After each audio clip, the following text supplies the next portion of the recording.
This video is from the course Introduction. It's designed for complete beginners and assumes you have no knowledge of the subject matter. If you are interested in more beginner, intermediate, or advanced content, check out our website submeta.io.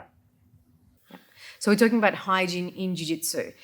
It's a pretty important topic and one that's not talked about a lot. First thing that needs to be said is you should wash your gear after every single use. So whether it's your gi, your no-gi gear, all your undergarments, your spats or your leggings. And we do also recommend washing your belt. Yeah, occasionally you get someone come in and you can tell they haven't washed their training gear, so you can smell it.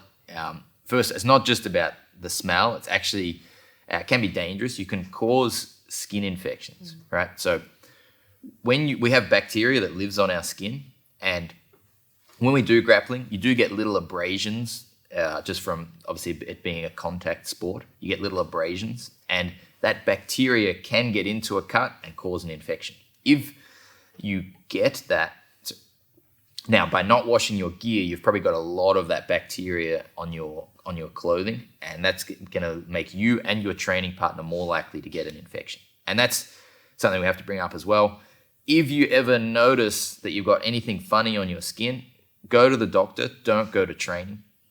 If you train with a skin infection, you're going to have a lot of that bacteria on you and you're more likely to spread it to your opponent. So it's really important that if you do notice anything, usually it can look like a pimple or potentially like something that just looks a little different to what you would normally get. And especially if it's painful, go and get that checked.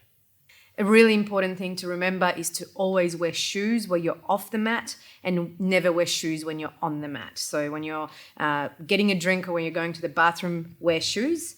And just check your nails before training. They should be trimmed. Make sure there's no sharp edges. They are short. And for the girls, if you do have fake nails, make sure they are short as well. So in terms of attire, then obviously for gi, it's pretty easy. You wear a gi. A lot of people recommend wearing a rash guard underneath the gi.